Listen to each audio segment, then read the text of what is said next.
ಉತ್ತರ ಭಾರತದಿಂದ ದಕ್ಷಿಣ ಭಾರತಕ್ಕೆ ಅಕ್ರಮ ನೋಟು ಬರ್ತಿದ್ಯಾ? ಸಿನಿಮಾ ಸ್ಟೈಲ್ನಲ್ಲಿ ನಕಲಿ ನೋಟಿನ ದಂಧೆ ನಡೀತಿದ್ಯಾ?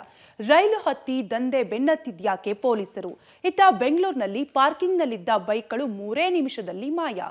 ಬೆಂಗಳೂರಿಗೆ ರೈಲಿನಲ್ಲಿ ಬರ್ತಿದ್ಯಾ ನಕಲಿ ನೋಟು? ರೈಲಿನಲ್ಲಿ ಸಿಕ್ತು 1.5 ಲಕ್ಷ ನಕಲಿ ನೋಟು. ನಕಲಿ ನೋಟು ಚಲಾಯಿಸಲು ಯತ್ನಿಸಿದ ಇಬ್ಬರ ಬಂಧನ.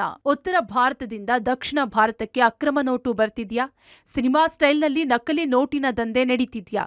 ಹೌದು, ನಕಲಿ ನೋಟು ಚಲಾವಣೆಗೆ ಯತ್ನಿಸಿದ್ದ 3 ಅರೆಸ್ಟ್ ಆಗಿದ್ದಾರೆ. ಪಶ್ಚಿಮ ಬಂಗಾಳದಿಂದ ಟ್ರೈನ್ನಲ್ಲಿ ಬೆಂಗಳೂರಿಗೆ ಇಬ್ಬರು ಬರ್ತಿದ್ರು. ಈ ವೇಳೆ ಟ್ರೈನ್ನಲ್ಲಿ ಇಬ್ಬರಿಗೆ 1.5 ಲಕ್ಷ ಹಣ ಸಿಕ್ಕಿದೆ. ಈ ಹಣವನ್ನ ಅಂಗಡಿಯೊಂದಕ್ಕೆ ನೀಡಿ ಅಕೌಂಟ್ಗೆ ಹಾಕಿಸಿಕೊಳ್ಳಲು ಯತ್ನಿಸಿದ್ದಾರೆ. ಈ ವೇಳೆ ಪೊಲೀಸರಿಗೆ ಅಂಗಡಿ ಮಾಲೀಕ ಮಾಹಿತಿ ನೀಡಿದ್ದಾರೆ. ಪೊಲೀಸರ ಪರಿಶೀಲನೆ ವೇಳೆ ನಕಲಿ ನೋಟು ಅನ್ನೋದು ಪತ್ತೆಯಾಗಿದೆ. ಸದ್ಯ ಬೆಂಗಳೂರಿನ ಆಡುಗೋಡಿ ಪೊಲೀಸರಿಂದ ಇಬ್ಬರ ಬಂಧನವಾಗಿದೆ. ಐಟಿ ಆಫೀಸರ್ ಹೆಸರಲ್ಲಿ ಹಣಕ್ಕೆ ಬೇಡಿಕೆ. ಇಬ್ಬರು ಸಿಸಿಬಿ ಸಿಬ್ಬಂದಿ ಬಂಧಿಸಿದ ಪೊಲೀಸರು.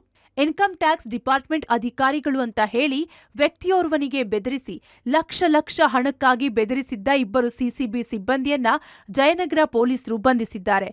ಸಿಸಿಬಿಯ ASI Sageer Ahmed, head constable Yatish ಬಂಧಿತರು. ಎಎಸ್ಐ ಸಗೀರ್ ಅಹಮದ್ ಹಾಗೂ ಎಚ್ಸಿ ಸತೀಶ್ ಇಬ್ಬರು ವ್ಯಕ್ತಿಯೋರ್ವನನ್ನ ಬೆದರಿಸಿದ್ರು. ನಾವು ಇನ್ಕಮ್ ಟ್ಯಾಕ್ಸ್ ಆಫೀಸರ್ಸ್, ನಿನ್ನ ವ್ಯವಹಾರ ಎಲ್ಲಾ ನಮಗೆ ಗೊತ್ತು. ನೀನು ಹವಾಲ ದಂಧೆ ಮಾಡ್ತಿದ್ದೀಯಾ? ನಿನ್ನ ಮೇಲೆ ಕೇಸ್ ಹಾಕ್ತೀವಿ, ಇಲ್ಲಾಂದ್ರೆ ಲಕ್ಷಾಂತರ ರೂಪಾಯಿ ದುಡ್ಡು ಕೊಡು ಅಂತ ಬೆದರಿಕೆ ಹಾಕಿದ್ರು. ಕೂಡಲೇ ಜಯನಗರ ಠಾಣೆಗೆ ವ್ಯಕ್ತಿ ದೂರು ನೀಡಿದ್ರು. ಪ್ರಕರಣ ದಾಖಲಿಸಿಕೊಂಡಿದ್ದ ಜಯನಗರ ಪೊಲೀಸರು ಬೆದರಿಕೆ ಹಾಕಿದ್ದ ಇಬ್ಬರು ಸಿಸಿಬಿ ಸಿಬ್ಬಂದಿ ಹಾಗೂ ಅವರಿಗೆ ಸಹಾಯ ಮಾಡಿದ್ದ ಇನ್ಫಾರ್ಮರ್ ಹಾಗೂ ಆಟೋ ಡ್ರೈವರ್ ಸೇರಿ 4 ಜನರನ್ನ ಅರೆಸ್ಟ್ ಮಾಡಿದ್ದಾರೆ. Narasimhamurthy, crime bureau, public TV.